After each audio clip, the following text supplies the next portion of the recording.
thunder, lightning, or in rain? When the hurly-burly's done, when the battle's lost and won, that will be our set of sun. Where the place? Upon the hill, there to meet with Macbeth. I come, Greymalkin, And it calls anon. fair is foul and foul is fair. Hover through the fog and filthy air. Hover through the fog. Fair is foul and foul is fair. Hover through the fog and filthy air.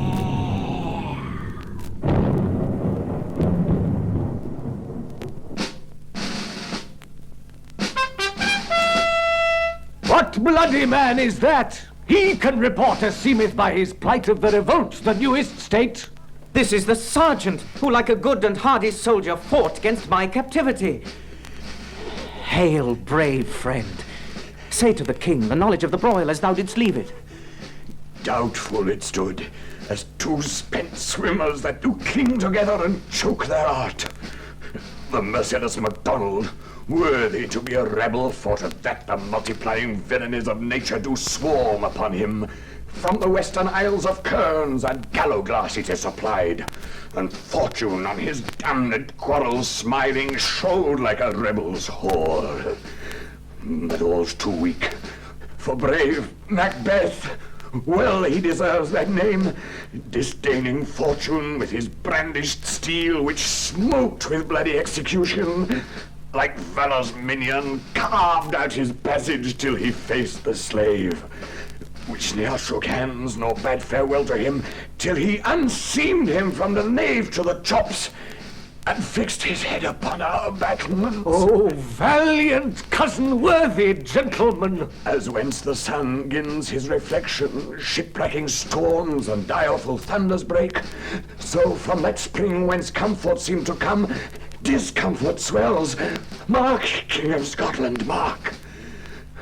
No sooner justice had with valor armed compelled these skipping kerns to trust their heels, but the Norwegian lord, surveying vantage with furbished arms and new supplies of men, began a fresh assault. Dismayed not this our captains, Macbeth and Banquo? Yes, a sparrow's eagles, or the hare the lion. If I say sooth, I must report they were as cannons overcharged with double cracks, so they doubly redoubled strokes upon the foe. Except they meant to bathe in reeking wounds or memorize another Golgotha, I cannot tell. But I am faint. My gashes cry for help. So well thy words become thee as thy wounds, they smack of honor both. Go get him surgeons. Who comes here? The worthy Thane of Ross. What a haste looks through his eyes. So should he look that seems to speak things strange. God save the king! Whence camest thou, worthy Thane? From Fife, great king, where the Norwegian banners flout the sky and fan our people cold.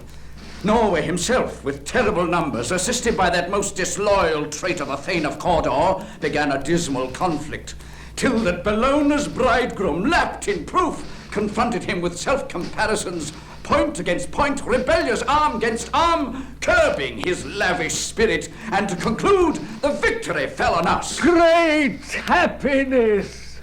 No more that Thane of Cawdor shall deceive our bosom interest. Go pronounce his present death, and with his former title, greet Macbeth. I'll see it done. What he hath lost, noble Macbeth hath won.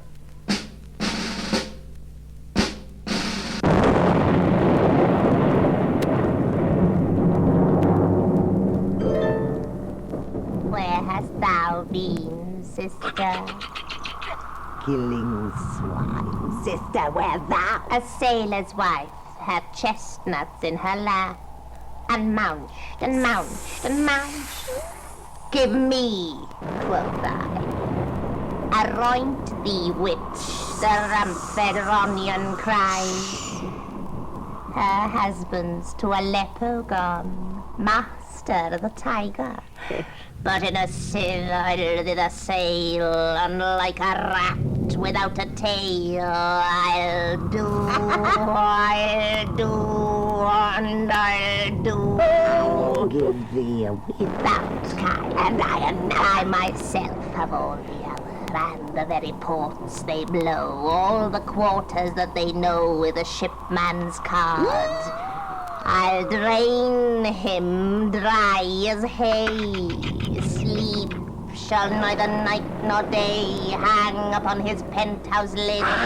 He shall live a man forbid, weary 7 nights, 9 times 9. Shall he dwindle, peak, and pine? Though his bark cannot be lost, yet it shall be tempest tossed. Look what I have. Show me. Show me. Here I have a pilot's thumb, racked as homeward he did come. A drum, Macbeth doth come. The weird sisters hand in hand, posters of the sea and land, thus to go about, thrice to thine, And thrice to mine. and thrice again to make up 9. Peace. The charms wound. So foul and fair a day I have not seen. How far is Golda Forest? What are these? So withered and so wild in their attire that look not like the inhabitants of the earth, and yet are not. Live you? Or are you aught that man may question? You seem to understand me. By each at once her choppy finger laying upon her skinny lips. You should be women. Yet your beards forbid me to interpret that you are so. Speak, if you can. What are you? All hail, Macbeth. Hail to thee, Thane of Glam. All hail, Macbeth. Hail to thee, Thane of Cawdor. All hail, Macbeth, that shalt be king hereafter. Good sir, why do you start? Seem to fear things that do sound so fair. In the name of truth, are ye fantastical, or that indeed which outwardly ye show? My noble partner, you greet with present grace and great prediction of noble having and of royal hope. But he seems rapt withal. To me you speak not. If you can look into the seeds of time and say which grain will grow and which will not, speak then to me, who neither beg nor fear your favors nor your hate. Hail, Hail, hail. lesser than Macbeth, and greater. Not so happy, yet much happier. Thou shalt get kings, though thou be none. So all hail Macbeth and Banquo. Banquo and Macbeth, all hail. Stay, you imperfect speakers. Tell me more. By Simon's death I know I'm Thane of Glamis. But how of Cawdor? The Thane of Cawdor lives, a prosperous gentleman. And to be king stands not within the prospect of belief no more than to be Cawdor.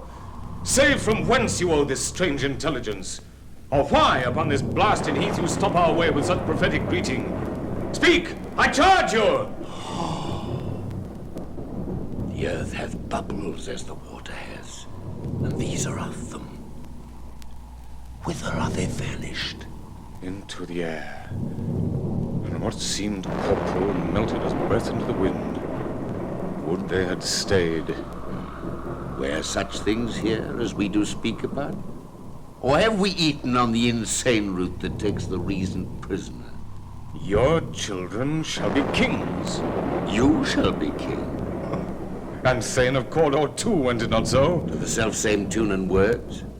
Who's here? The king hath happily received, Macbeth, the news of thy success. And when he reads thy personal venture in the rebels' fight, his wonders and his praises do contend, which should be thine or his. Silenced with that, in viewing o'er the rest of the self-same day, he finds thee in the stout Norwegian ranks, nothing afeard of what thyself didst make strange images of death. As thick as hail came post with post, and everyone did bear thy praises in his kingdom's great defence, and poured them down before him. We are sent to give thee from our royal master thanks, only to herald thee into his sight, not pay thee. And for an earnest of a greater honour, he bade me from him call thee Thane of Cawdor, in which addition, hail, most worthy Thane, for it is thine. What? Can the devil speak true? The Thane of Cawdor lives. Why do you dress me in borrowed robes? Who was the Thane lives yet, but under heavy judgment bears that life which he deserves to lose. Whether he was combined with those of Norway, or did line the rebel with hidden help and vantage, or that with both he laboured in his country's wrack, I know not. But treason's capital confessed and proved have overthrown him. Glamis and Thane of Cawdor, the greatest is behind. Thanks for your pains. Do you not hope your children shall be kings, when those that gave the Thane of Cawdor to me promise no less to them? That trusted home might yet enkindle you one to the crown, besides the Thane of Cawdor. But this train, and oftentimes to win us to our harm, the instruments of darkness tell us truths, win us with honest trifles to betray us in deepest consequence. Cousins, a word I pray you. Two truths are told, as happy prologues to the swelling act of the imperial theme. I thank you, gentlemen. This supernatural soliciting cannot be ill, cannot be good. If ill, why has it given me earnest of success commencing in a truth? I am Thane of Cawdor. If good, why do I yield to that suggestion whose horrid image doth unfix my hair and make my seated heart knock at my ribs against the use of nature? Present fears are less than horrible imaginings. My thought, whose murder yet is but fantastical, shakes so my single state of man that function is smothered in surmise, and nothing is but what is not. Look how our partner's rapt. If chance will have me king, why, chance may crown me without my stir. New honors come upon him like our strange garments, cleave not to their mold, but with the aid of use. Come what come may, time and the hour runs through the roughest day. Worthy Macbeth, we stay upon your leisure. Give me your favor. My dull brain was wrought with things forgotten. Kind gentlemen, your pains are registered where every day I turn the leaf to read them. Let us toward the king. Think upon what hath chanced, and at more time, the interim having weighed it, let us speak our free hearts each to other. Very gladly. Till then, enough. Come, friends.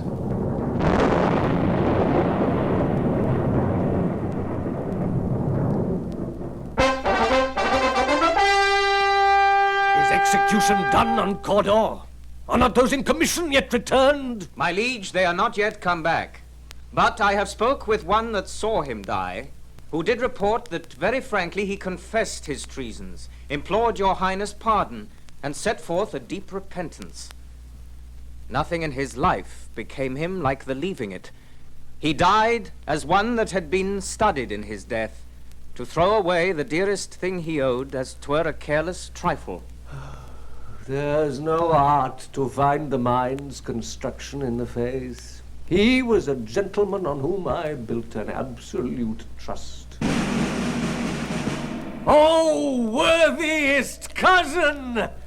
The sin of my ingratitude even now is heavy on me. Thou art so far before that swiftest wing of recompense is slow to overtake thee. Would thou hadst less deserved, that the proportion both of thanks and payment might have been mine. Only I have left to say, more is thy due than more than all can pay. The service and the loyalty I owe in doing it pays itself. Your highness' part is to receive our duties, and our duties are to your throne and state, children and servants, which do but what they should, by doing everything safe toward your love and honor. Oh, welcome hither. I have begun to plant thee, and will labor to make thee full of growing. Noble Banquo, that hast no less deserved, nor must be known no less to have done so. Let me enfold thee and hold thee to my heart. There, if I grow, the harvest is your own.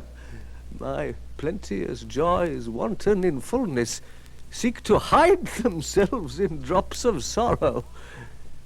Sons, kinsmen, thanes, and you whose places are the nearest, know we will establish our estate upon our eldest, Malcolm, whom we name hereafter the Prince of Cumberland, which honor must not unaccompanied invest him only, but signs of nobleness like stars shall shine on all deservers. From hence to Inverness, and bind us further to you. The rest is labor which is not used for you. I'll be myself the harbinger, and make joyful the hearing of my wife with your approach. So humbly take my leave. My worthy Cawdor. The Prince of Cumberland. That is a step on which I must fall down, or else o'erleap, for in my way it lies. Stars, hide your fires. Let not light see my black and deep desires. The eye wink at the hand, yet let that be which the eye fears when it is done to see. True, worthy Banquo, he is full so valiant, and in his commendations I am fed. It is a banquet to me. Let's after him whose care is gone before to bid us welcome. It is a peerless kinsman.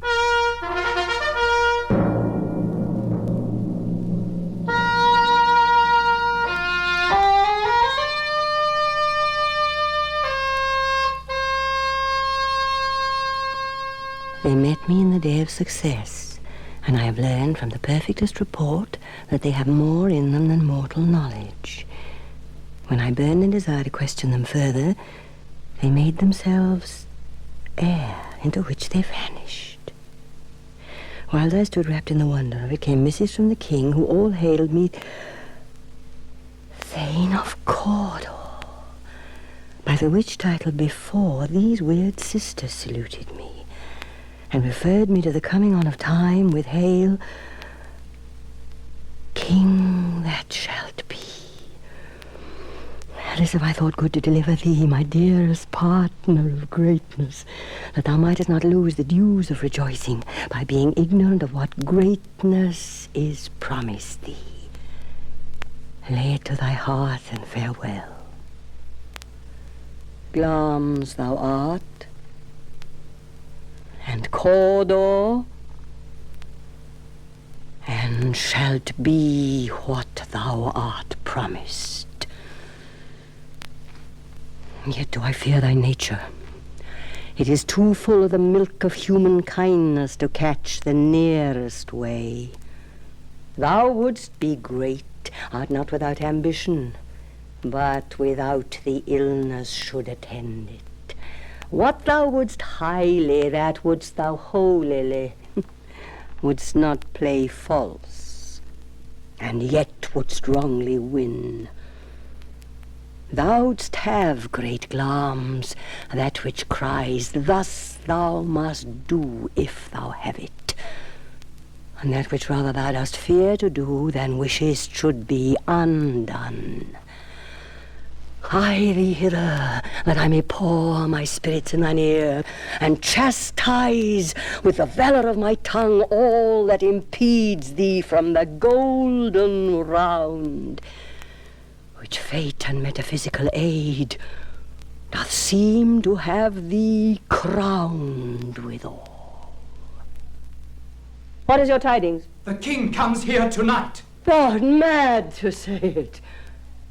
Is not thy master with him, who wert so would have informed for preparation? So please you, it is true, our Thane is coming. One of my fellows had the speed of him, who almost dead for breath had scarcely more than would make up his message. Give him tending. He brings great news.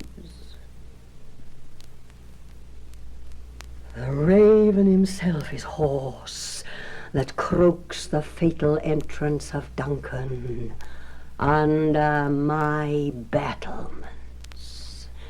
Come, you spirits that tend on mortal thoughts, unsex me here, and fill me from the crown to the toe, top full of direst cruelty. Make thick my blood, stop up the access and passage to remorse, that no compunctious visitings of nature shake my fell purpose, nor keep peace between the effect and it. Come to my woman's breasts and take my milk for gall, you murthering ministers, wherever in your sightless substances you wait on nature's mischief. Come, thick night, and pall thee in the dunnest smoke of hell, that my keen knife see not the wound it makes, nor heaven peep through the blanket of the dark to cry, hold, hold.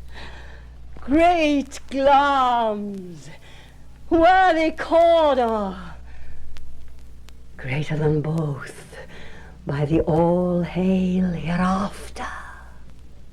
Thy letters have transported me beyond this ignorant present, and I feel now the future in the instant. My dearest love, Duncan comes here tonight. And when goes hence? Tomorrow, as he purposes. Oh, never shall sun that morrow see. Your face, my Thane, is as a book, where men may read strange matters. To beguile the time, look like the time. Bear welcome in your eye, your hand, your tongue. Look like the innocent flower, but be the serpent under't. He that's coming must be provided for, and you shall put this night's great business into my dispatch, which shall to all our nights and days to come give solely sovereign sway and masterdom. We will speak further. Only look how clear. To alter favor ever is to fear. Leave all the rest to me.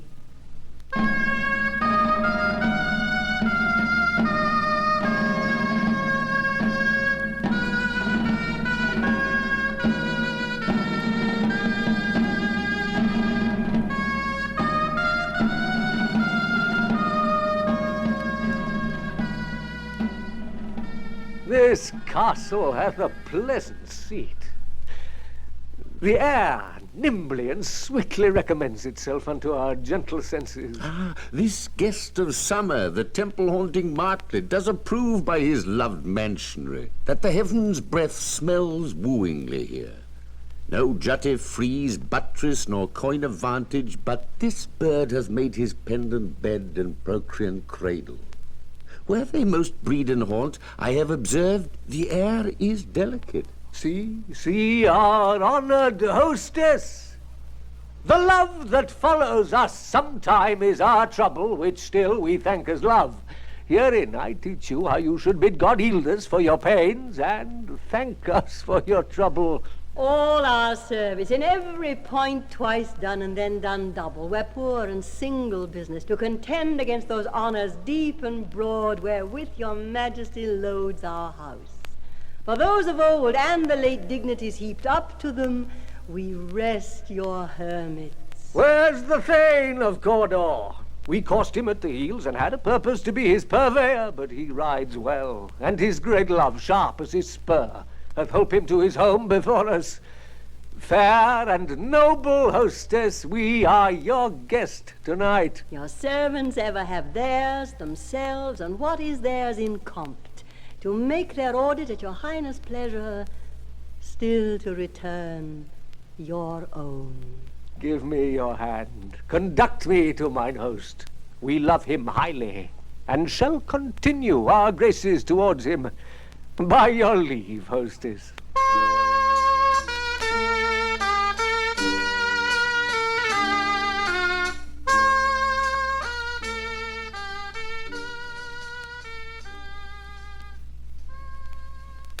If it were done when 'tis done, then 'twere well it were done quickly. If the assassination could trammel up the consequence, and catch with his surcease success, that but this blow might be the be-all and the end-all here, but here, upon this bank and shoal of time, we jump the life to come. But in these cases we still have judgment here, that we but teach bloody instructions, which being taught return to plague the inventor. This even-handed justice commends the ingredients of our poisoned chalice to our own lips. He's here in double trust. First, as I'm his kinsman and his subject, strong both against the deed. Then as his host, who should against his murderer shut the door, not bear the knife myself. Besides, this Duncan hath borne his faculties so meek, hath been so clear in his great office, that his virtues will plead like angels, trumpet-tongued against the deep damnation of his taking off, and pity, like a naked newborn babe striding the blast, or heaven's cherubim horsed upon the sightless couriers of the air, shall blow the horrid deed in every eye, the tears shall drown the wind. I have no spur to prick the sides of my intent, but only vaulting ambition, which o'erleaps itself and falls on the other. How now? What news? He hath almost supped. Why have you left the chamber? Hath he asked for me? Know you not he has? We will proceed no further in this business. He hath honoured me of late, and I have bought golden opinions from all sorts of people, which would be worn now in their newest gloss, not cast aside so soon. Was the hope drunk wherein you dressed yourself? Hath it slept since, and wakes it now to look so green and pale at what it did so freely? From this time such I account thy love.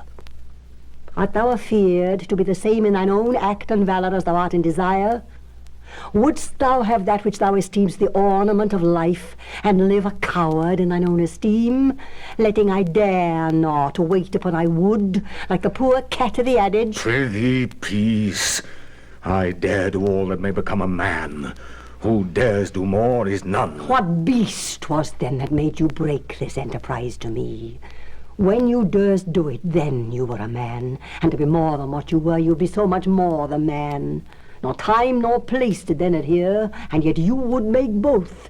They have made themselves, and that their fitness now doth unmake you.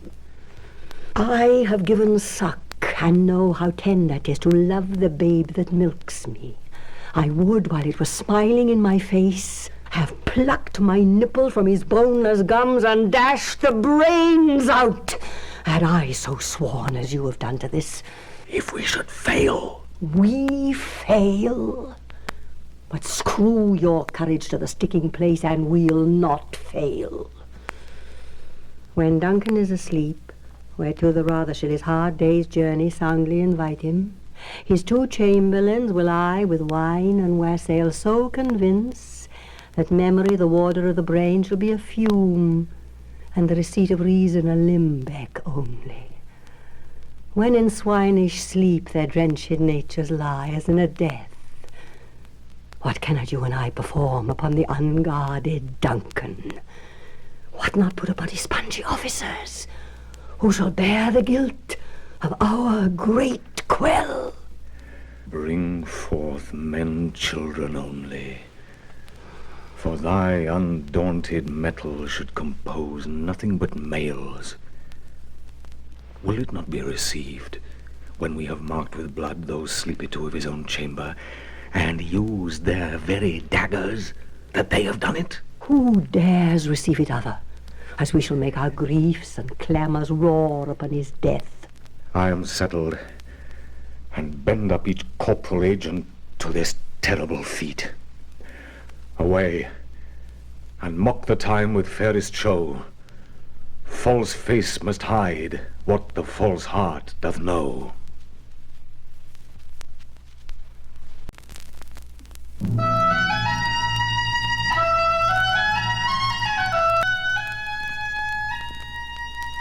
How goes the night, boy?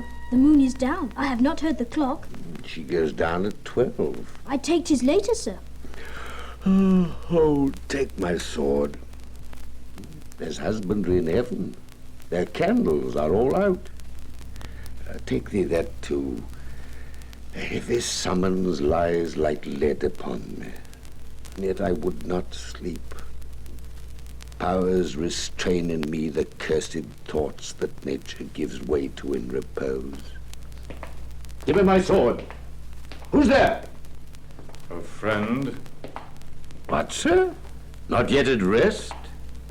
The king's abed. He hath been in unusual pleasure and sent forth great largesse to your offices. This diamond he greets your wife withal, by the name of most kind hostess, and shut up in measureless content. Being unprepared, our will became the servant to defect, which else should free have wrought. All's well. I dreamt last night of the 3 weird sisters. To you they have showed some truth. I think not of them. Yet, when we can entreat an hour to serve, we would spend it in some words upon that business, if you would grant the time. At your kindest leisure. If you shall cleave to my consent when 'tis, it shall make honor for you. So I lose none in seeking to augment it, but still keep my bosom franchised and allegiance clear. I shall be counselled. Good repose the while. Thanks, sir. The like to you. Go. Bid thy mistress, when my drink is ready, she strike upon the bell. Get thee to bed.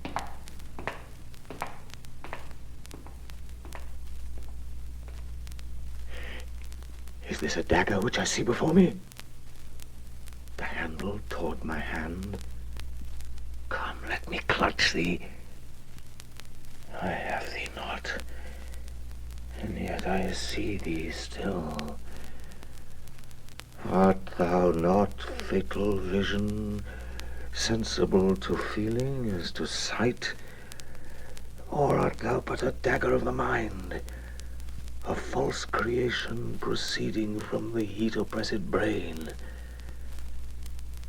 I see thee yet, in form as palpable as this which now I draw. Thou marshals me the way that I was going, and such an instrument I was to use.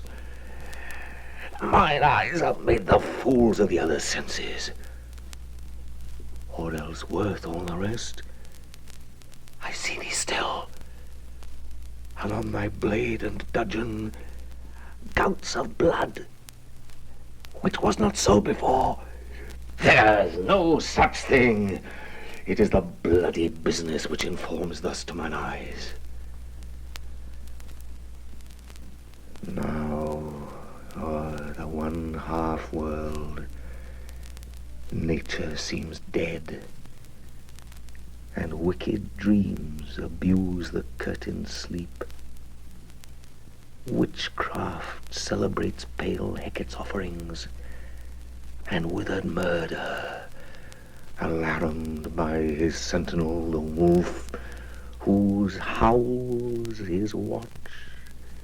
Thus, with his stealthy pace, with Tarquin's ravishing strides, towards his design moves like a ghost.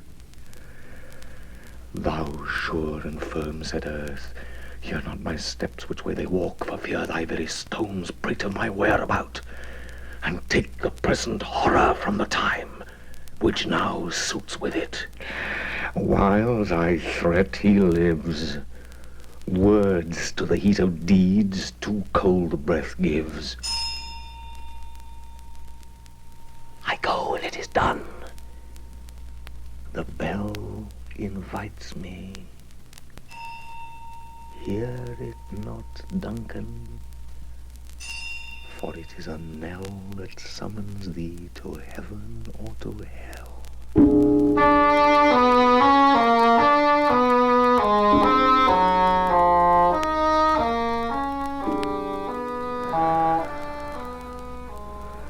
That which hath made them drunk hath made me bold. What hath quenched them hath given me fire. Hark!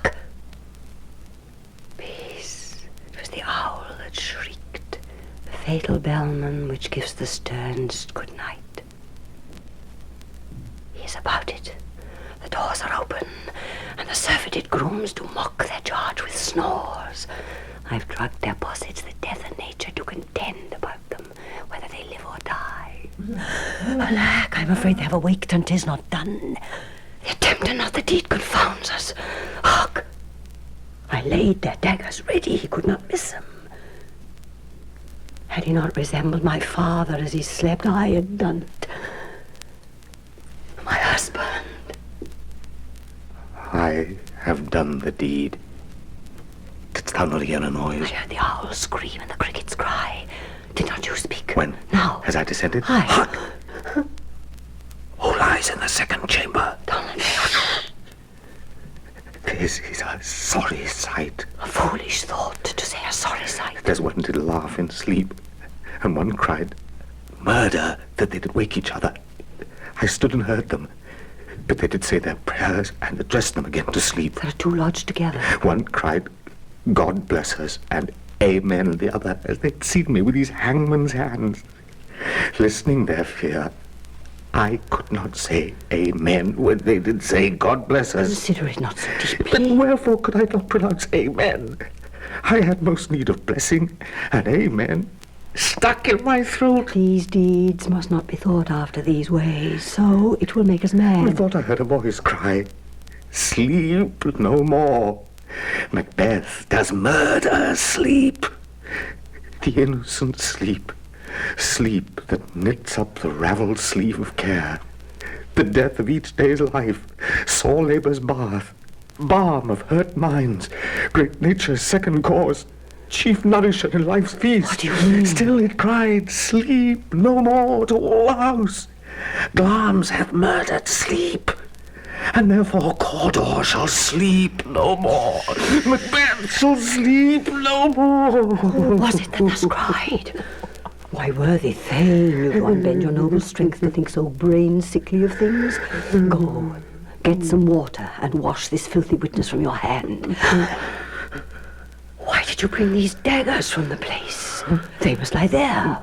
Go, carry them, and smear the sleepy brooms with blood. I'll go no more. I'm afraid to think what I've done. Look on again, I dare not. Infirm of purpose. Give me the daggers. Sleeping and the dead are but as pictures. It is the eye of childhood that fears a painted devil. If he do bleed, I'll gild the faces of the grooms withal, for it must seem their guilt.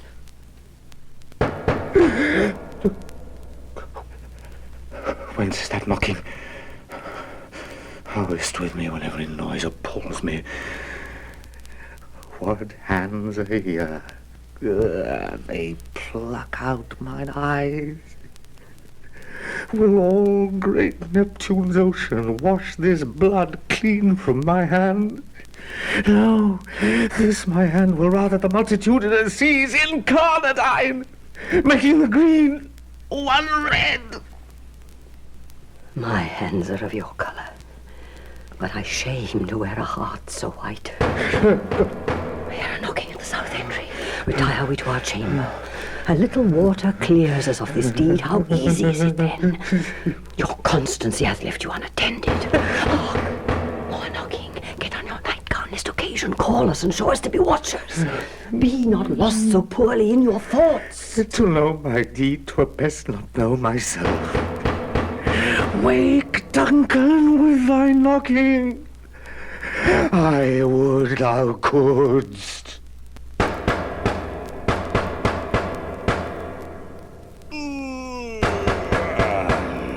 Oh, here's a knocking indeed. Oh, if a man were porter of Hellgate, he should have old turning the key. No. Who's there in the name of Beelzebub? Here's a farmer that hanged himself on the expectation of plenty. Coming time. Have napkins enough about you. Here you'll sweat for it. No. Who's there in the other devil's name? Oh, faith. He is an equivocator that could swear in both the scales against either scale, who committed treason enough for God's sake, yet could not equivocate to heaven. Oh, come in, equivocator. Oh, knock, knock, knock. Who's there? Faith, here's an English tailor come hither for stealing out of a French hose, eh? Come in, tailor. Here you may roast your goose, eh? Knock, knock, oh, never it quiet. Where are you? But, oh, this place is too cold for hell. I'll devil porter it no further. I had thought to have let in some of all professions that go the primrose way to the everlasting bonfire. Anon, anon. I pray you, remember the porter. Was it so late, friend, ere you went to bed, that you do lie so late? Oh, faith, sir, we were carousing till a second cock. And drink, sir, is a great provoker of three things. What three things does drink especially provoke? Marry, sir. Nose painting, sleep, and urine. Literally, sir, it provokes and unprovokes. It provokes the desire, but it takes away the performance. Therefore, much drink may be said to be an equivocator with lechery. It makes him, and it mars him. It sets him on, and it takes him off.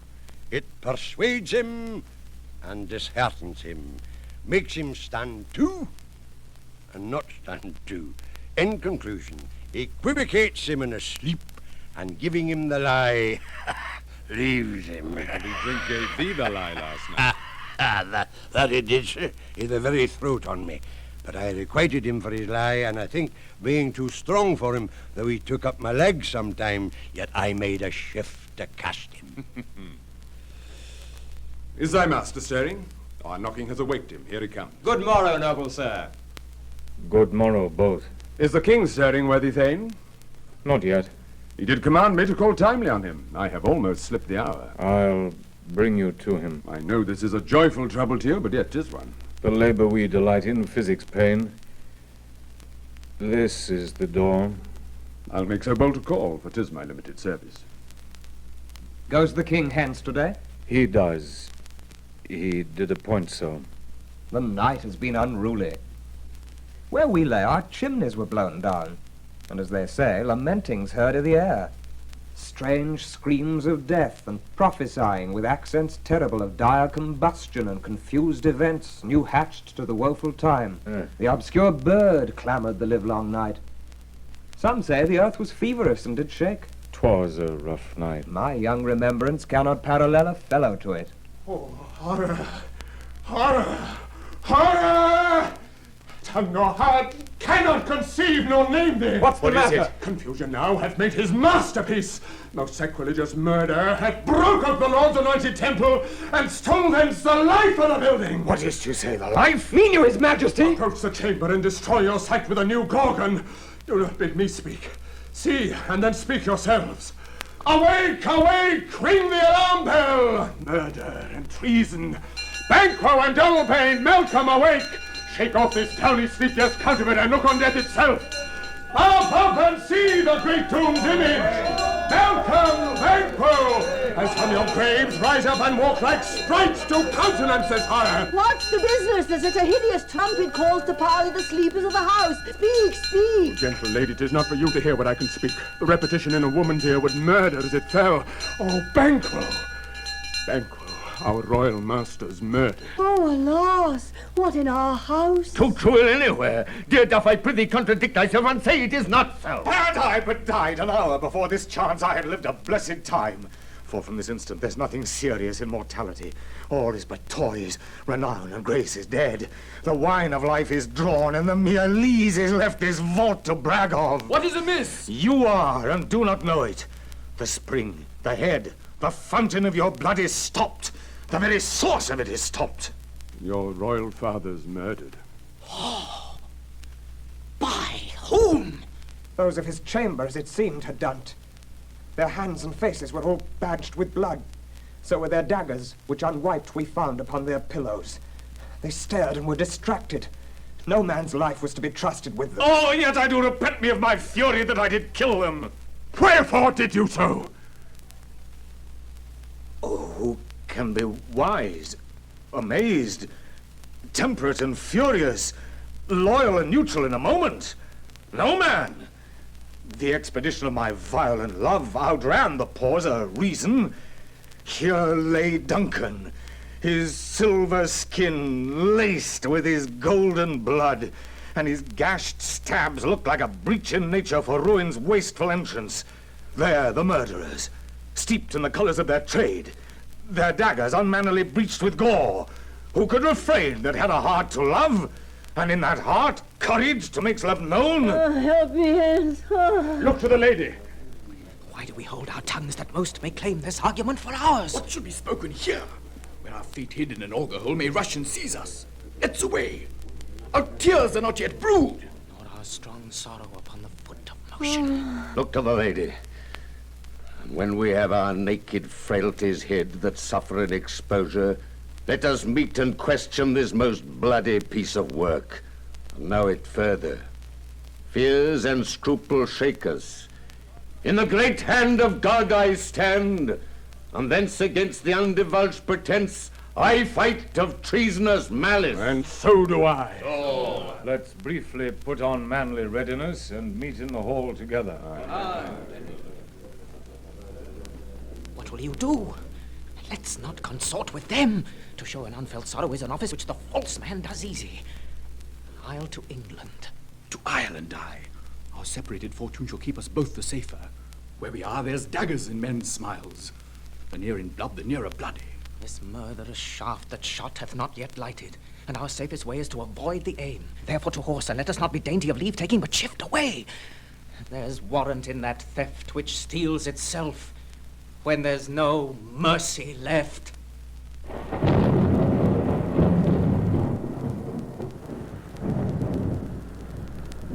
70 I can remember well, within the volume of which time I have seen hours dreadful and things strange. But this sore night hath trifled former knowing. Good father, thou seest the heavens as trouble with man's act threatens his bloody stage. By the clock 'tis day, and yet dark night strangles the travelling lamp. Is't night's predominance, or the day's shame, that darkness does the face of earth entomb when living light should kiss it? 'Tis unnatural, even like the deed that's done. On Tuesday last, a falcon, towering in her pride of place, was by a mousing owl hawked at and killed. And Duncan's horses, a thing most strange and certain, beauteous and swift, the minions of their race, turned wild in nature, broke their stalls, flung out, contending against obedience as they would make war with mankind. 'Tis said they ate each other. They did so, to the amazement of mine eyes that looked upon. Here comes the good Macbeth. How goes the world, sir, now? Why, see you not? Is't known who did this more than bloody deed? Those that Macbeth has slain. Alas, the day. What good could they pretend? They were suborned. Malcolm and Donalbain, the king's 2 sons, are stolen away and fled, which puts upon them suspicion of the deed. Against nature still. Thriftless ambition that wilt ravin up thine own life's means. Then 'tis most like the sovereignty will fall upon Macbeth. He is already named and gone to Scone to be invested. Where is Duncan's body? Carried to Combe, the sacred storehouse of his predecessors and guardian of their bones. Will you to Scone? No, cousin. I'll to Fife. Well, I will thither. Well, may you see things well done there. Adieu. Lest our old roads sit easier than our new. Farewell, father. God's benison go with you, and with those that would make good of bad, and friends of foes.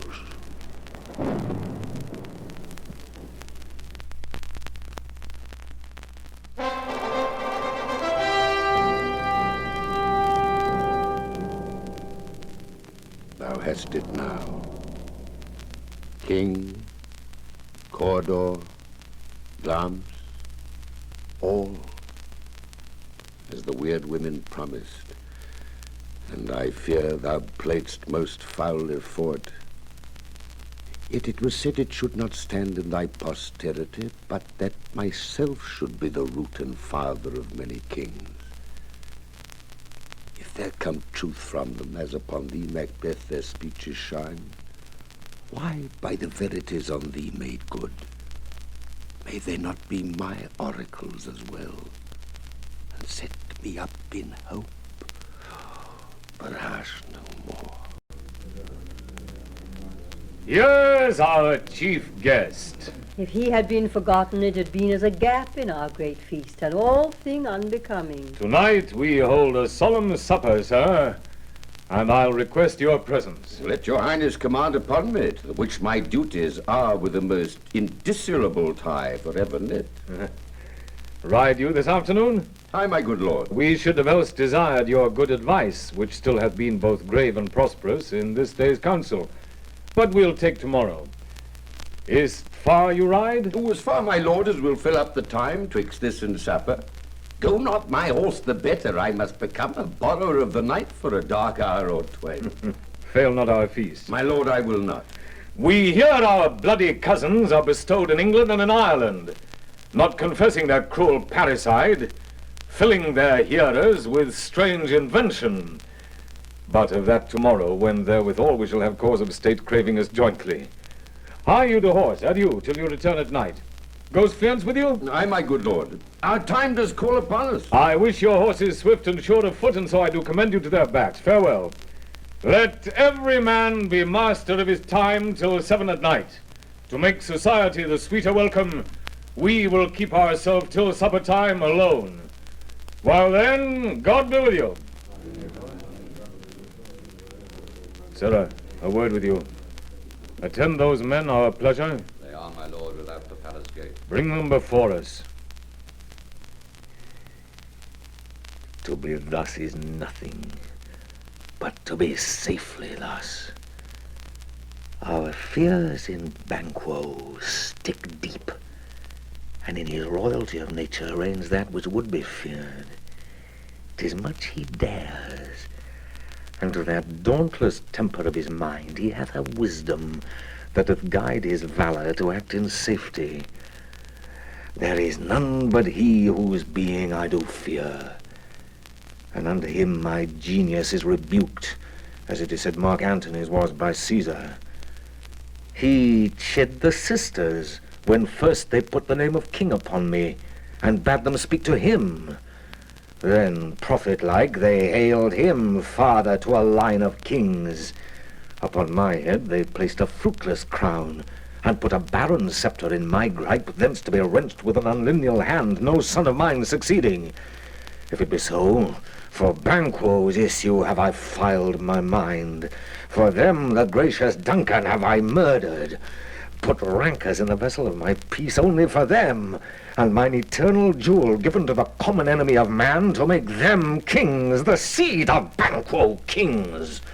Rather than so, come fate into the list and champion me to the utterance. Who's there? Now, go to the door and stay there till we call. Was it not yesterday we spoke together? It was, so please your highness. Well, then, now have you considered of my speeches? Know that it was he in the times past which held you so under fortune, which you thought had been our innocent self. This I made good to you in our last conference. Passed in probation with you how you were born in hand, how crossed, the instruments, who wrought with them, and all things else that might to half a soul and to a notion crazed, say, thus did Banquo. You made it known to us? I did so, and went further, which is now our point of second meeting. Do you find your patience so predominant in your nature that you can let this go? Are you so gospeled to pray for this good man and for his issue, whose heavy hand hath bowed you to the grave and beggared yours forever? We are men, my liege. In the catalogue you go for men, as hounds and greyhounds, mongrels, spaniels, curs, shops, water-rugs, and demi-wolves are clapped all by the name of dogs. The valued file distinguishes the swift, the slow, the subtle, the housekeeper, the hunter, everyone according to the gift which bounteous nature hath in him closed, whereby he does receive particular addition from the bill that writes them all alike, and so of men. Now, if you have a station in the file, not in the worst rank of manhood, say it, and I will put that business in your bosoms whose execution takes your enemy off, grapples you to the heart and love of us, who wear our health but sickly in his life, which in his death were perfect. I am one, my liege, whom the vile blows and buffets of the world hath so incensed that I am reckless what I do to spite the world. And I another, so weary with disasters, tugged with fortune, that I would set my life on any chance to mend it or be rid of. Both of you know Banquo was your enemy. True, my lord. So is he mine. And in such bloody distance that every minute of his being thrusts against my nearest of life. And though I could, with bare-faced power, sweep him from my sight and bid my will avouch it, yet I must not, for certain friends that are both his and mine, whose loves I may not drop, but wail his fall, who I myself struck down. And thence it is that I to your assistance do make love, masking the business from the common eye for sundry weighty reasons. We shall, my lord, perform what you command us. Though our lives... Your spirit shine through you. Within this hour at most, I will advise you where to plant yourselves, acquaint you with a perfect spy of the time, the moment on't, for it must be done tonight. And something from the palace always thought that I require a clearness, and with him, to leave no rubs nor botches in the work, Fleance, his son, that keeps him company, whose absence is no less material to me than is his father's, must embrace the fate of that dark hour. Resolve yourselves apart, I'll come to you anon. We are resolved, my lord. I'll call upon you straight, abide within. It is concluded.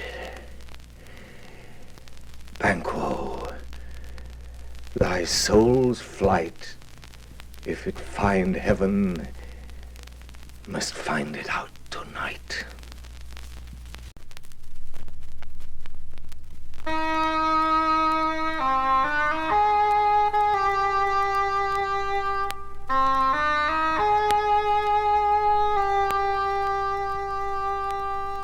Is Banquo gone from court? Aye, madam, but returns again tonight. Say to the king I would attend his leisure for a few words. Madam, I will. Naught's had or spent, where our desire is got without content. 'Tis safer to be that which we destroy, and by destruction dwell in doubtful joy. How now, my lord, why do you keep alone? Of sorriest fancies your companions making, using those thoughts which should indeed have died with them they think on. Things without all remedy should be without regard. What's done is done. We've scotched the snake, not killed it. She'll close and be herself, whilst our poor malice remains in danger of her former tooth.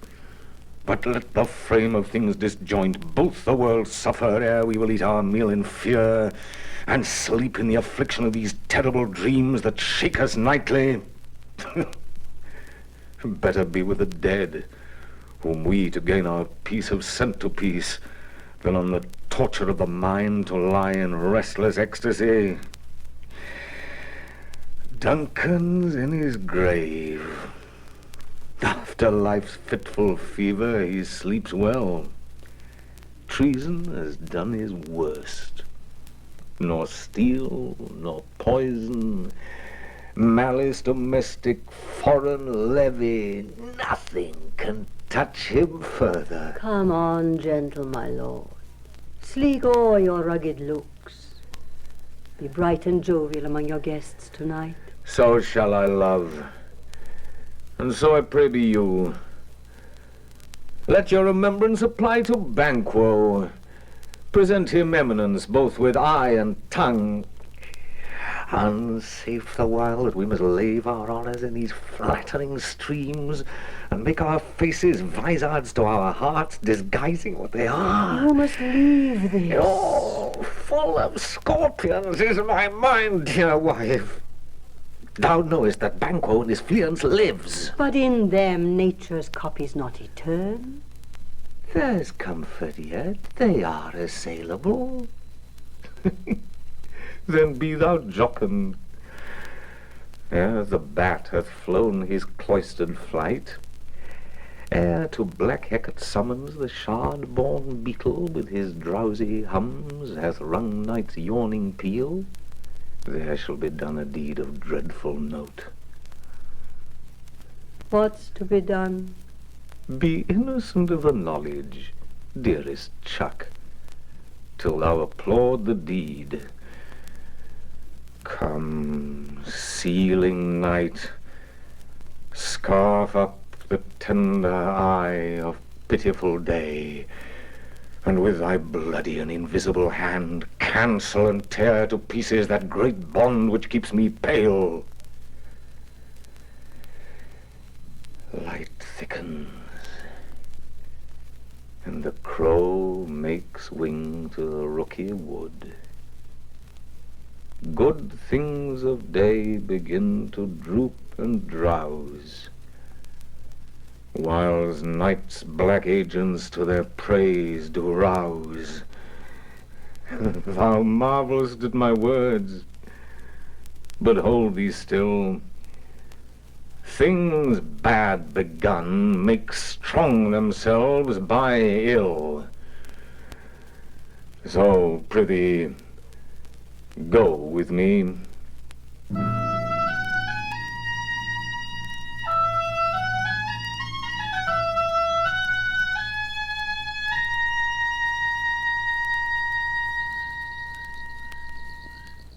But who did bid thee join with us? Macbeth. He needs not our mistrust, since he delivers our officers and what we have to do to the direction just. Then stand with us. The west yet glimmers with some streaks of day. Now spurs the lated traveller apace to gain the timely inn, and near approaches the subject of our watch. Hark! I hear horses. Give us a light there! Oh! Then 'tis he. The rest that are within the note of expectation already are at the court. His horses go about almost a mile, but he does usually so all men do. From hence to the palace gate make it their walk. A light! A light! 'Tis he. Stand out. It will be rain tonight. Let it come down! Treachery! Oh, fly, good friends! Fly! Fly! Fly! Thou mayst revenge! Oh, slay! Who did strike out the light? Was not the way? There's but one down. The sun is fled. We have lost best half of our affair. Well, let's away and see how much is done.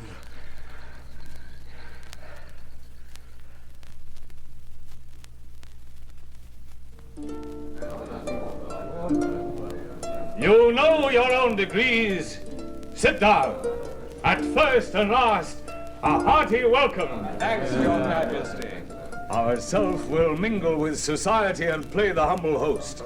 Our hostess keeps her state, but in best time we will require her welcome. Pronounce it for me, sir, to all our friends, for my heart speaks they are welcome. See, they encounter thee with their heart's thanks. Both sides are even. Here I'll sit in the midst. Be large in mirth, and on we'll drink a measure the table round. There's blood upon thy face. 'Tis Banquo, sir. 'Tis better thee without than he within. Is he dispatched? My lord, his throat is cut, but I did for him. Thou art the best of the cutthroats. Yet he's good that did the like for Fleance. If thou didst it, thou art the nonpareil. Most royal sir, Fleance escaped. There comes my fit again. I had else been perfect. whole as the marble, founded as the rock, as broad and general as the casing air. But now I'm cabined, cribbed, confined, bound into saucy doubts and fears. But Banquo's safe. Aye, my good lord, safe in a ditch he bides, with 20 trenchant gashes in his head, the least a death to nature. Thanks for that. There the grown serpent lies. The worm that's fled hath nature that in time will venom breed. No teeth for the present. Get thee gone. Tomorrow we'll hear ourselves again. Aye, my lord. My royal lord, you do not give the cheer. The feast is sold that is not often vouched while 'tis a making 'tis given with welcome. To feed were best at home.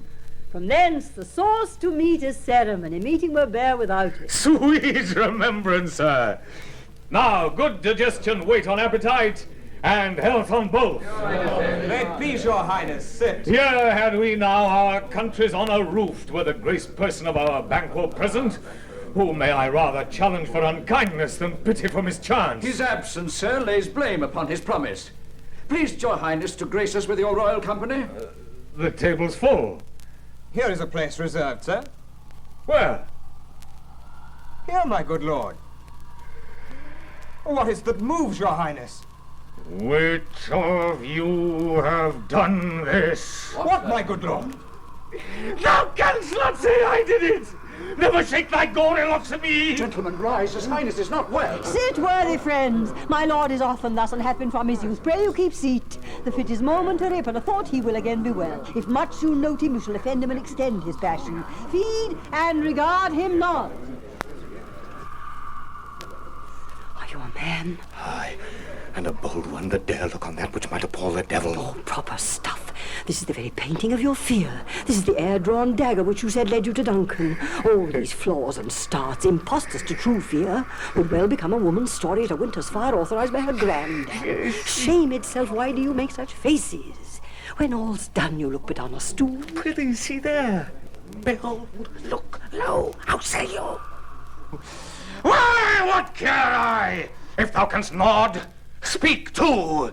If charnel houses and our graves must send those that we bury back, our monument shall be the moors of kites! Art quite unmanned in folly? If I stand here, I saw him. Why, for shame.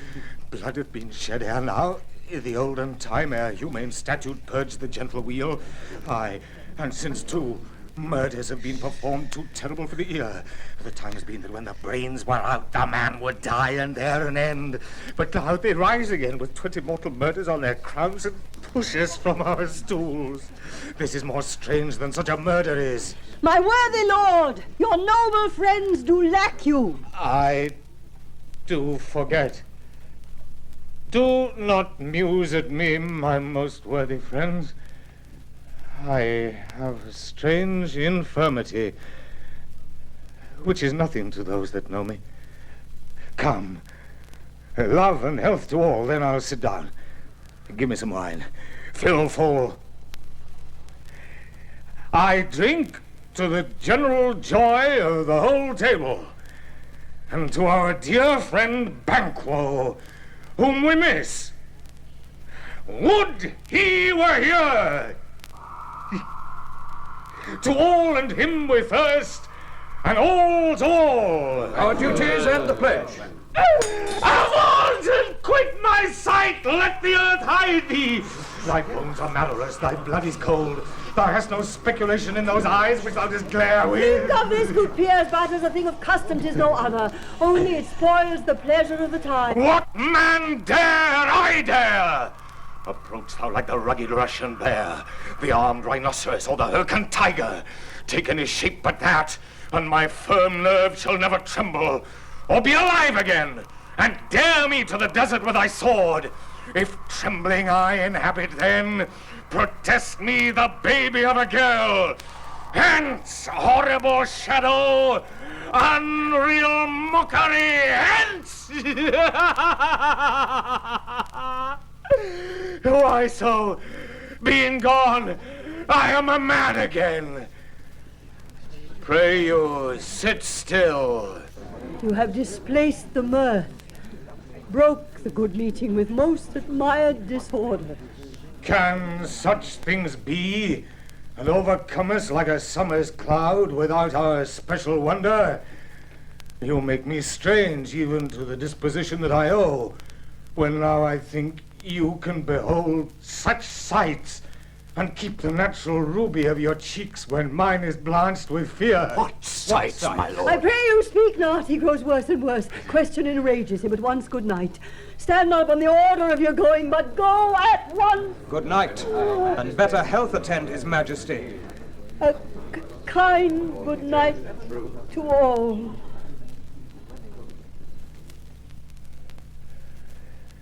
It will have blood, they say. Blood will have blood.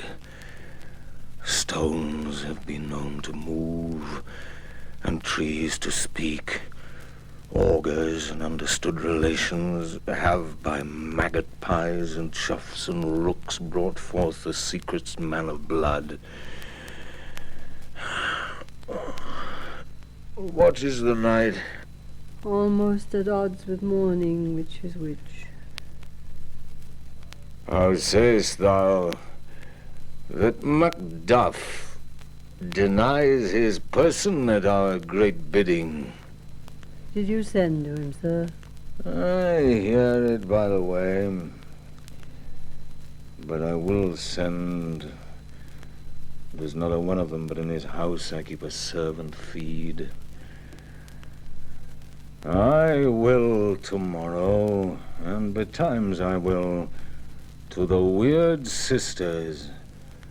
More shall they speak, for now I am bent to know by the worst means the worst. For mine own good all causes shall give way. I am in blood stepped in so far, that should I wade no more, returning were as tedious as go o'er. Strange things I have in head that will to hand, which must be acted ere they may be scanned. You lack the season of all natures. Sleep. Come, we'll to sleep. My strange and self-abuse is the initiate fear that wants hard use. We are yet but young indeed.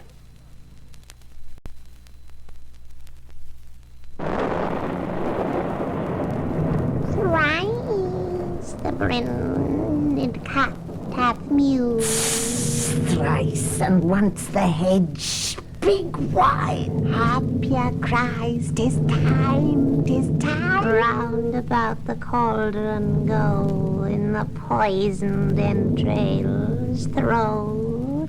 Toad, that under cold stone days and nights has 31 sweltered venom, sleeping god, boil thou first i' the charmed pot. Double, double, toil and trouble, fire burn and cauldron bubble. Fillet of a finny snake in the cauldron, boil and bake. Eye of newt and toe of frog, wool of bat and tongue of dog, adder's fork and blindworm's sting, lizard's leg and howlet's wing, for a charm of powerful trouble, like a hell broth. Double, double, toil and trouble, fire burn and cauldron bubble. Scale of dragon, tooth of wolf, witch's mummy, maw and gulf of the ravin, salt sea shark, root of hemlock digged i' the dark, liver of blaspheming Jew, gall of goat and slips of yew, slivered in the moon's eclipse, nose of Turk and Tartar's lips, finger of bat strangled babe, ditch delivered by a drab, make the gruel thick and slab, add thereto a tiger's children for the ingredients of our cauldron. Double, double, toil and trouble, fire burn and cauldron bubble. Cool it with a baboon's blood, then the charm is firm and good. By the pricking of my thumbs, something wicked this way comes. Open locks, whoever knocks. How now, you secret black and midnight hags? What is to do? A deed, without a name. I conjure you by that which you profess, howe'er you come to know it, answer me! Though you untie the winds and let them fight against the churches, though the yeasty waves confound and swallow navigation up, though bladed corn be lodged and trees blown down, though castles topple on their warders' heads, though palaces and pyramids do slump their heads to their foundations, though the treasure of nature's Germans tumble all together even till destruction sicken, answer me to what I ask you! Speak, The man will answer. say if thou'dst rather hear it from our mouths or from our masters. Call 'em! Let me see 'em! Pour in sow's blood that has eaten her 9 furrow grease, that's sweating from the murderer's gibbets, throw into the flame. Come high or low, thyself and of his death play show. So. Tell me, thou unknown power. He knows thy thought, hear his speech, but say thou naught. Macbeth. Macbeth. Macbeth. Beware, Macduff. Beware the thing of fight. Dismiss me. Enough. Whate'er thou art, for thy good caution, thanks. Thou hast harped my fear aright, but one word more. He will not be commanded. Here's another, more potent than the first. Macbeth! Macbeth! Macbeth! Had I 3 ears, I'd hear thee. Be bloody, bold and resolute. Love to scorn the power of man. For none of woman born shall harm Macbeth. Then live, Macduff. What need I fear of thee? But yet I'll make assurance double sure, and take a bond of fate. Thou shalt not live, that I may tell pale-hearted fear it lies, and sleep in spite of thunder. What is this that rises like the issue of a king, and wears upon his baby brow the round and top of sovereignty? Listen, but speak not to it. Be lion-mettled, proud, and take no care who chafes, who frets, or where conspirers are. Macbeth shall never vanquished be until great Burnham Wood to high Dunsinane Hill shall come against him. That will never be! Who can impress the forest? Bid the tree unfix his earth-bound root. Sweet bodemans, good! Rebellious head, rise never till the wood of Burnham rise, and our high-placed Macbeth shall live the lease of nature, pay his breath to time and mortal custom. Yet my heart throbs to know one thing. Tell me, if your art can tell so much, shall Banquo's issue ever reign in this kingdom? Seek to know no more. I will be satisfied. Deny me this, and an eternal curse fall on you. Let me know. Why seems that call? And what noise is this? Show his eyes. And grieve his heart. Come like shadows. So depart. Thou art too like the spirit of Banquo. Down! Thy crown does sear mine eyeballs. And thy hair, thou other gold-bound brow, is like the first. The third is like the former. Filthy hags, why do you show me this? A fourth, starred eyes. What? Will the line stretch out to the crack of doom? Another yet? A seventh? I'll see no more! And yet the 8th appears, who bears a glass which shows me many more. And some I see the twofold bowls and treble scepters carry. Horrible sight! Now I see 'tis true. For the blood-bolted Banquo smiles upon me and points at them for his. What is this sound? Aye, sir. All this is so. Where are they? Gone! Let this pernicious hour stand high accursed in the calendar. Come in without there! What your graces will. Saw you the weird sisters? No, my lord. Came they not by you? No, indeed, my lord. Infected with the air whereon they ride, and damned all those that trust them. I did hear the galloping of horse. Who was't came by? 'Tis 2 or 3, my lord, that bring you word Macbeth is fled to England. Fled to England? Aye, my good lord. Time, thou anticipatest my dread exploits. The flighty purpose never is o'ertook unless the deed go with it. From this moment, the very firstlings of my heart shall be the firstlings of my hand. And even now, to crown my thoughts with acts, be it thought and done. The castle of Macduff I will surprise, seize upon Fife, give to the edge of the sword his wife, his babes, and all unfortunate souls that trace him in his line. No boasting like a fool, this deed I'll do before this purpose cool. But no more sights. Where are these gentlemen? Come, bring me where they are!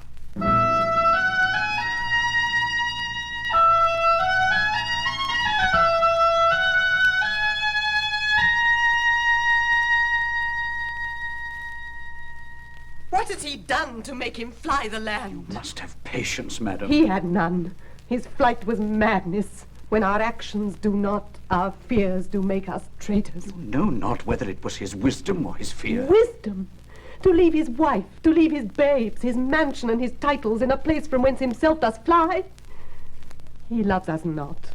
He wants the natural touch. For the poor wren, the most diminutive of birds, will fight her young ones in her nest against the owl.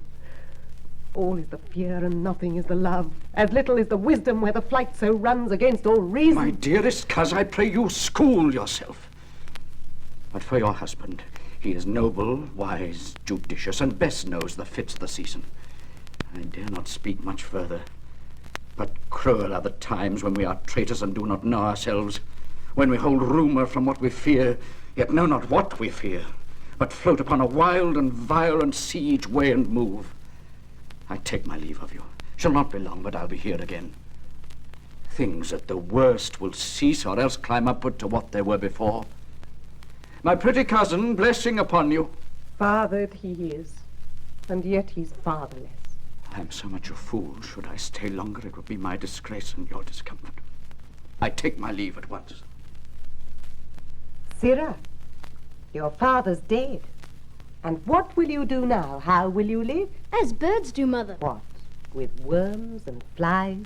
With what I get, I mean. And so do they. Poor bird. Thou'dst never fear the net, nor line, the pitfall, nor the gin. Why should I, Mother? Poor birds they're not set for. My father is not dead, for all your sake. Yes, he is dead. How wilt thou do for a father? Nay, how will you do for a husband? Why, I can buy me 20 at any market. Then you'll buy 'em to sell again. Thou speakst with all thy wit, and yet if faith with wit enough for thee. Was my father a traitor, Mother? Aye, that he was. What is a traitor? Why, one that swears and lies. And be all traitors that do so? Everyone that does so is a traitor, and must be hanged. Must they all be hanged that swear and lie? Everyone. Who must hang them? Why, the honest men. Then the liars and swearers are fools, for there are liars and swearers enough to beat the honest men and hang up them. Now, God help thee, poor monkey. But how wilt thou do for a father? If he were dead, you'd weep for him. If he would not, it were a good sign that I should quickly have a new father. Poor prattler, how thou talkst. Bless you, fair dame.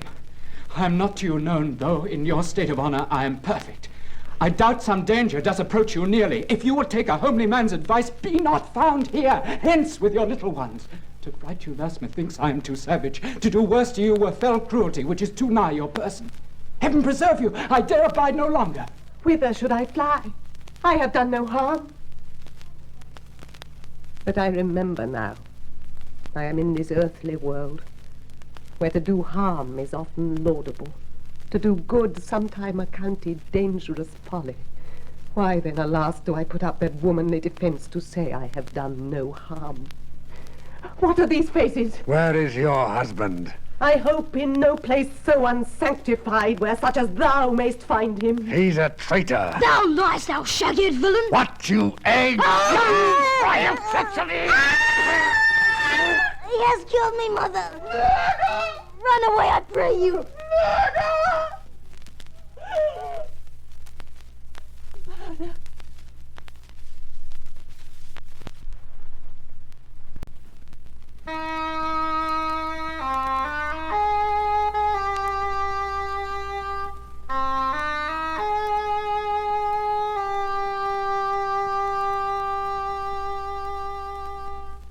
Let us seek out some desolate shade and there weep our sad bosoms empty. Let us rather hold fast the mortal sword, and like good men bestride our downfall and birth them.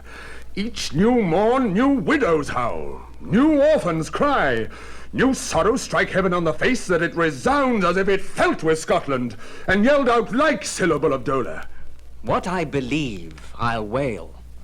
What know, believe. And what I can redress, as I shall find the time to friend, I will. But see, who comes here? My countryman, but yet I know him not.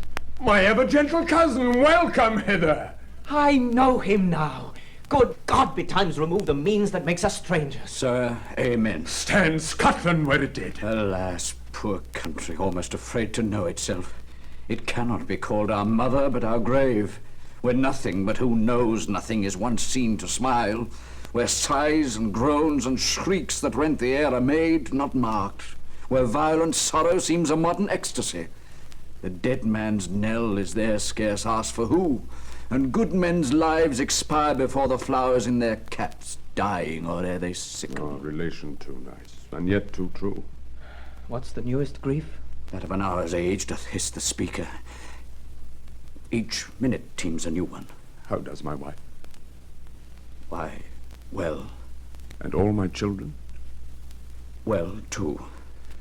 The tyrant has not battered at their peace. No, they were well at peace when I did leave them. Be not a niggard of your speech. How goes it? When I came hither to transport the tidings which I have heavily borne, there ran a rumour of many worthy fellows that were out, which was to my belief witness the rather for that I saw the tyrant's power afoot. Now is the time of help. Your eye in Scotland would create soldiers, make our women fight to doff their dire distresses. Be it their comfort, we are coming thither. Gracious England hath lent us good seaward and 10,000 men, an older and a better soldier, none that Christendom gives out. Would I could answer this comfort with the like. But I have words that would be howled out in the desert air where hearing should not latch them. And what concern they? The general cause, or is it a fee grief due to some single breast? No mind that's honest, but in it shares some woe, though the main part pertains to you alone. If it be mine, keep it not from me. Quickly, let me have it. Let not your ears despise my tongue forever, which shall possess them with the heaviest sound that ever yet they heard. I guess I did. Your castle is surprised. Your wife and babes savagely slaughtered. To relate the manner whereon the quarry of these murthered deer to had the death of you. Merciful heavens! What man? Ne'er pull your hat upon your brows. Give sorrow words. The grief that does not speak whispers the o'erfraught heart and bids it break. My children, too. Wife, children, servants, all that could be found. And I must be from thence. My wife killed too. I have said. Be comforted. Let's make us medicines of our great revenge to cure this deadly grief. He has no children! All my pretty ones. Did you say all? Oh, how kite! Oh! What, all my pretty chickens and their dam at one fell swoop? Dispute it like a man. I shall do so, but I must also feel it as a man. I cannot but remember such things that were most precious to me. Did heaven look on and would not take their part? Sinful Macduff, they were all struck for thee, not that I am. Not for their own demerits, but for mine fell slaughter on their souls. Heaven rest them now. Be this the whetstone of your sword? Let grief convert to anger. Blunt not the heart, enrage it. Oh, I could play the woman with mine eyes, and braggart with my tongue. But gentle heavens, cut short all intermission. Front to front bring now this fiend of Scotland and myself. Within my sword's length set him. If he escape, heaven forgive him too. This tune goes manly. Come, go we to the king. Our power is ready. Our lack is nothing but our leave. Macbeth is ripe for shaking, and the powers above put on their instruments. Receive what cheer you may. The night is long that never finds the day.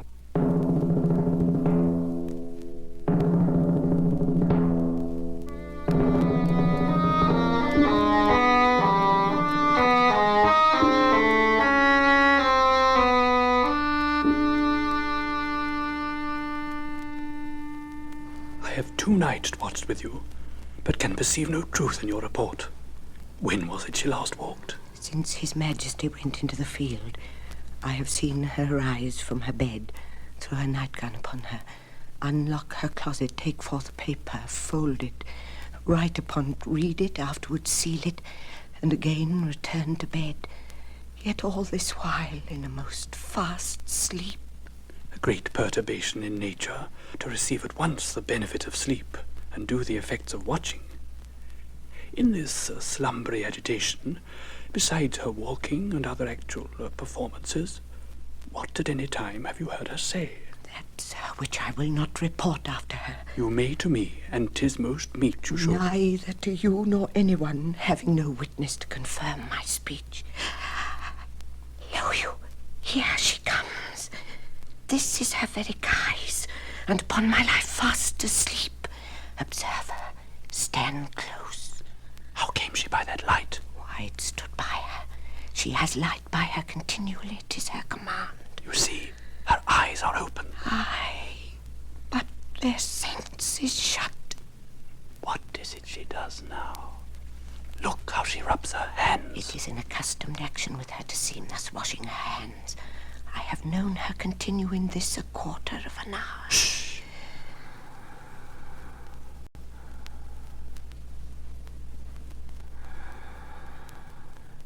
It here's the spot. Hark, she speaks. I will set down what comes from her to satisfy my remembrance the more strongly. Out, damned spot, out, I say.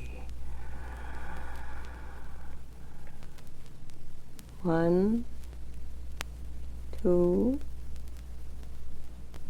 Why then, 'tis time to do it.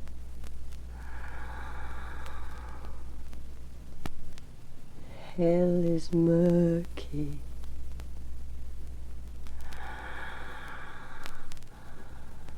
Fie, my lord, fie, a soldier and afeard. What need we fear? Who knows it, when none can call our power to account?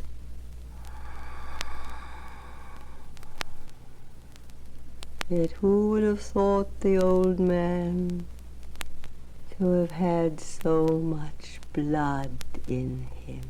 Do you mark that? The Thane of Fife had a wife.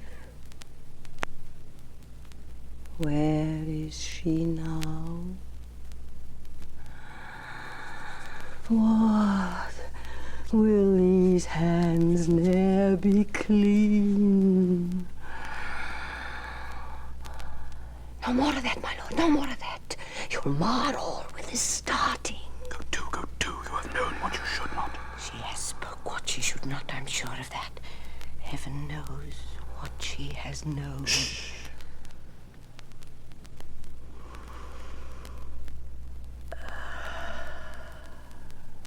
Here's the smell of the blood still.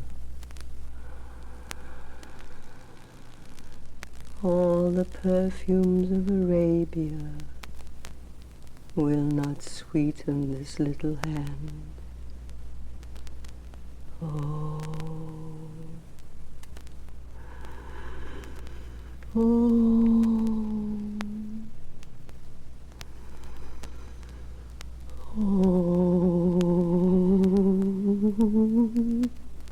What a sigh is there. The heart is sorely charged. I would not have such a heart in my bosom for the dignity of the whole body. Well, well, well. Pray God it be, sir. This disease is beyond my practice. Yet I have known those which have walked in their sleep, who have died holily in their beds. Wash your hands. Put on your nightgown. Look not so pale. I tell you yet again, Banquo's buried. He cannot come out on his grave. Even so. To bed. To bed. There's knocking at the gate. Come, give me your hand. What's done cannot be undone. To bed. To bed. To bed. To bed. To bed. Bed. Will she go now to bed? Directly. Foul whisperings are abroad. Unnatural deeds do breed unnatural troubles. Infected minds to their deaf pillows will discharge their secrets. More needs she the divine than the physician. God forgive us all. Look after her. Remove from her the means of all annoyance, and still keep eyes upon her. So good night. My mind she has mated and amazed my sight. I think, but dare not speak. Good night. Good night.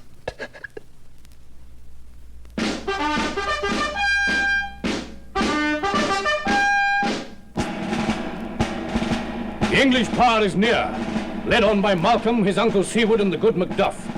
Revenge is burning them, for their dear causes would to the bleeding and the grim alarm excite the mortified man. Near Burnham Wood shall we well meet them, that way they're coming. Who knows if Dunalbane be with his brother? For certain, sir, he is not. I have a file of all the gentry. There is Seward's son and many unrough youths that even now protest their thirst of manhood. What does the tyrant? Great Dunsinane he strongly fortifies. Some say he's mad. Others, that lesser hate him, do call it valiant fury. But for certain, he cannot buckle his distempered cause within the belt of rule. Now does he feel his secret murders sticking on his hands. Now minutely revolts upbraid his faith breach. Those he commands move only in command, nothing in love. Now does he feel his title hang loose about him like a giant's robe upon a dwarfish thief. Who then shall blame his pestered senses to recoil and start, when all that is within him does condemn itself for being there? Well, march we on, to give obedience where 'tis truly owed. Meet we the medicine of the sickly wheel, and with him pour we in our country's purge each drop of us. Or so much as it needs to dew the sovereign flower and drown the weeds. Make we our march towards Burnham.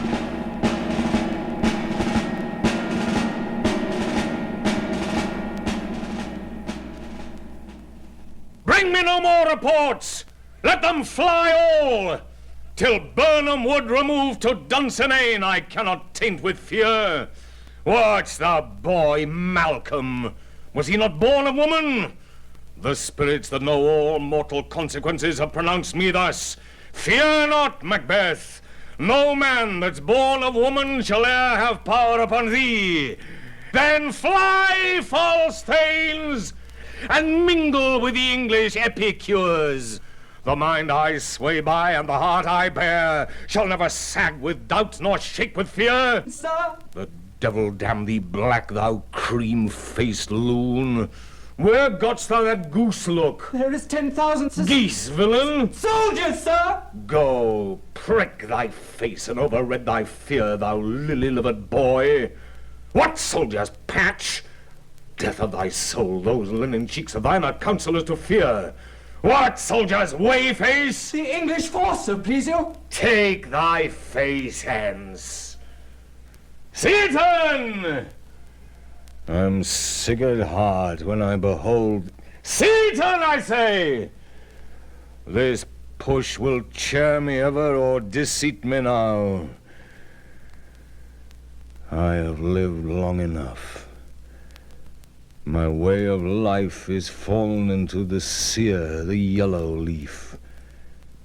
And that which should accompany old age, as honor, love, obedience, troops of friends, I must not look to have, but in their stead curses, not loud, but deep, mouth honor, breath, which the poor heart would fain deny, and dare not.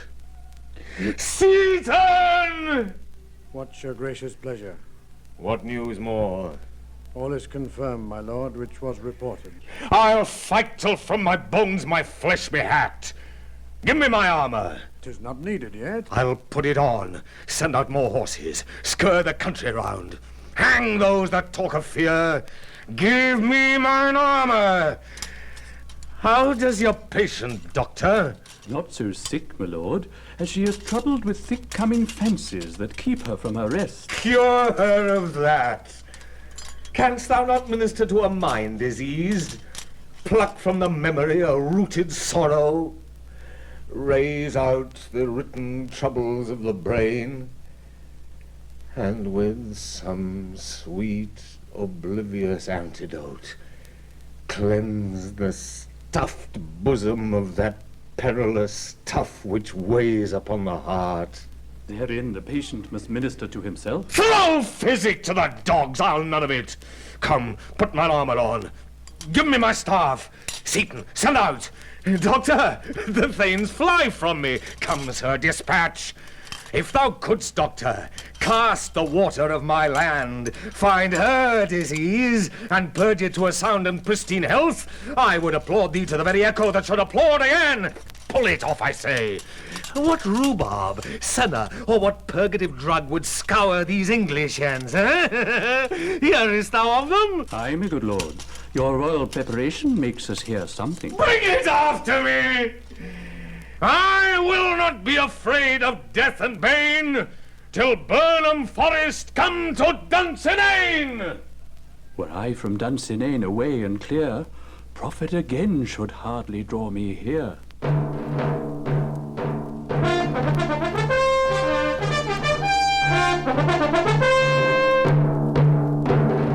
Cousins, I hope the days are near at hand that Chambers will be safe. We doubted nothing. What wood is this before us? The wood of Burnham. Let every soldier hew him down a bough and bear it before him. Thereby shall we shadow the numbers of our host and make discovery in report of us. It shall be done. We'll learn no other, but the confident tyrant keeps still in Dunsinane and will endure our setting down before it. 'Tis his main hope. For where there is advantage to be given, both more and less have given him the revolt, and none serve with him but constrained things, whose hearts are absent too. Let our just censures attend the true event, and put we on industrious soldiership. The time approaches that will with due decision make us know what we shall say we have and what we owe. Thoughts speculative and unsure hopes relate, but certain issues strokes must arbitrate. Towards which advance the war!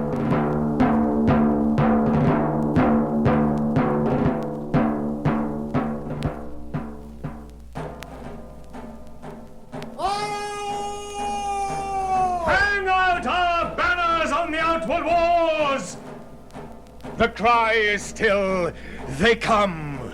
Our castle's strength will laugh a siege to scorn. Here let them lie till famine and the ague eat them up. Were they not forced with those that should be ours, we might have met them dareful, beard to beard, and beat them backward home. What is that noise? It is the cry of women, my good lord. I've almost forgot the taste of fears. The time has been my senses would have cooled to hear a night shriek, and my fill of hair would at a dismal treatise rouse and stir as life were in't. I have supped full with horrors. Direness, familiar to my slaughterous thoughts, cannot once start me. Wherefore was that cry? The Queen, my lord, is dead. She should have died hereafter. There would have been a time for such a word.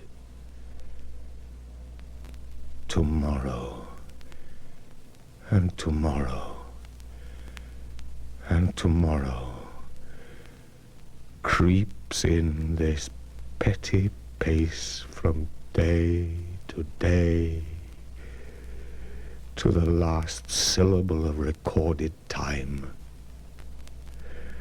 And all our yesterdays have lighted fools the way to dusty death. Out, out, brief candle. Life's but a walking shadow. A poor player that struts and frets his hour upon the stage, and then is heard no more.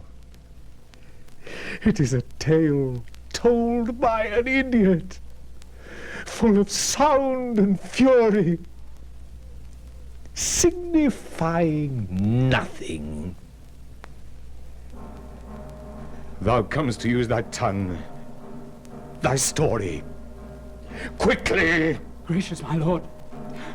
I should report that which I say I saw, but know not how to do it. Well, say, sir. As I did stand my watch upon the hill, I looked towards Burnham, and anon methought the wood began to move. Liar and slave! Let me enjoy your wrath, if be not so. Within this 3 mile may you see it coming, I say, a moving grove. Thou speakst false. Upon the next tree shalt thou hang alive till famine cling thee. If thy speech be sooth, I care not if thou dost for me as much. I pull in resolution and begin to doubt the equivocation of the fiend that lies like truth. Fear not till Burnham wood do come to Dunsinane, and now a wood comes toward Dunsinane. Arm, arm, and out! If this which here vouches does appear, there is nor flying hence nor tarrying here.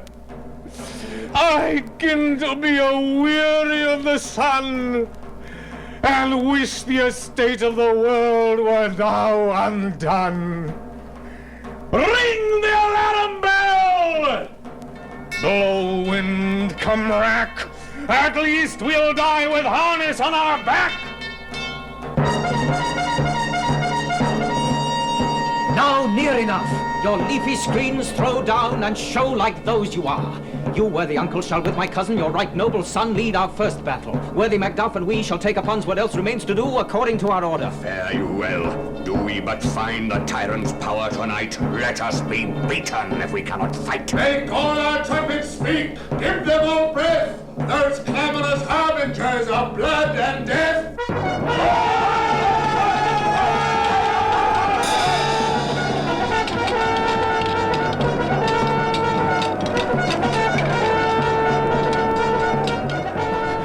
They'll tie me to a stake.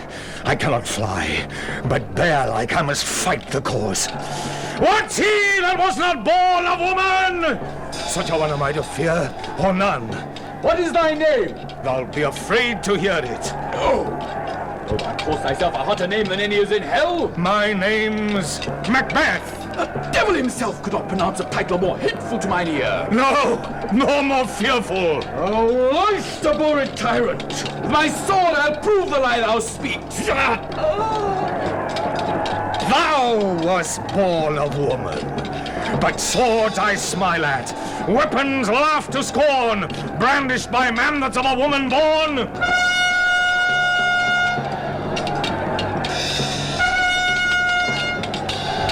That way the noise is! Tyrant, show thy face! If thou be a slain, and with no stroke of mine, my wife and children's ghost will haunt me still! I cannot strike at wretched kerns whose arms are hired to bear their staves! Eyes of thou, Macbeth! or else my sword with an unbattered edge I sheathe again undeeded. There thou shouldst be! By this great clatter one of greatest note seems rooted. Let me find him, Fortune, and more I beg not. This way, my lord. The castle's gently rendered. The tyrant's people on both sides do fight. The noble thanes do bravely in the war. The day almost itself professes yours, and little is to do. We have met with foes that strike beside us. Enter, sir, the castle.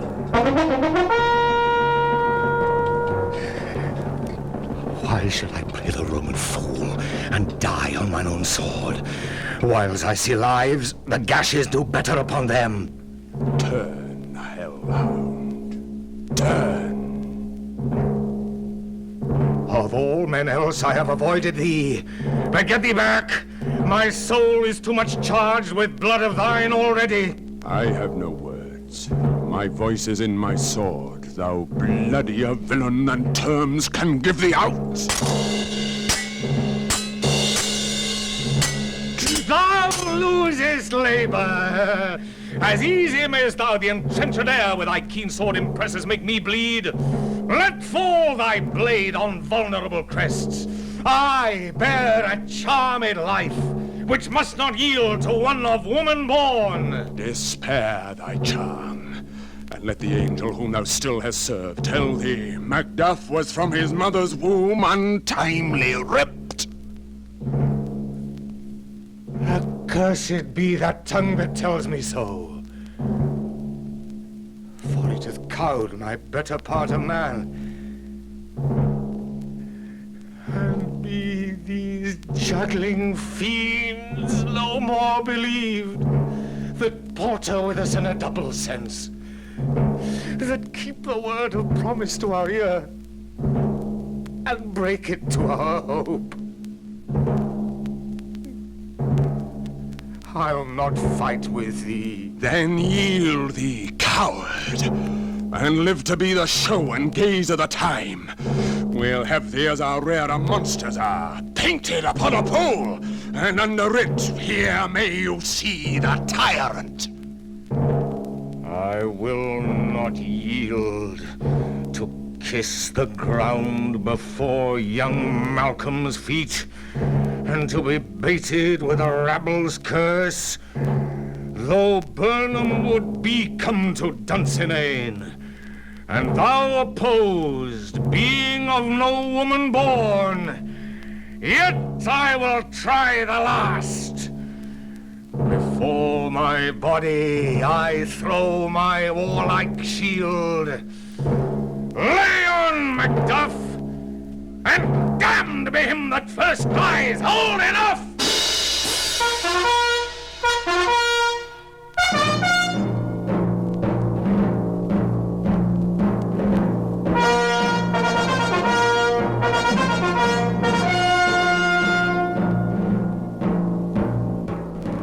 I would the friends we miss were safe arrived. Some must go off, and yet by these I see so great a day as this is chiefly bought. Macduff is missing, and your noble son. Your son, my lord, has paid a soldier's debt.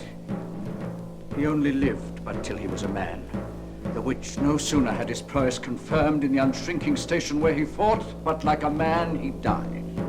Then he is dead. Aye, and brought off the field. Your cause of sorrow must not be measured by his worth, for then it hath no end. Had he his hurts before? Aye, on the front. Why then, God's soldier be he. Had I as many sons as I have heirs, I would not wish them to a fairer death. And so his knell is nulled. He's worth more sorrow, and that I'll spend for him. He's worth no more. They say he parted well, and paid his score, and so God be with him. Here comes newer comfort. Hail, King, for so thou art. Behold where stands the usurper's cursed head. The time is free. I see thee compassed with thy kingdom's pearl, that speak my salutation in their minds, whose voices I desire, aloud with mine. Hail, King of Scotland!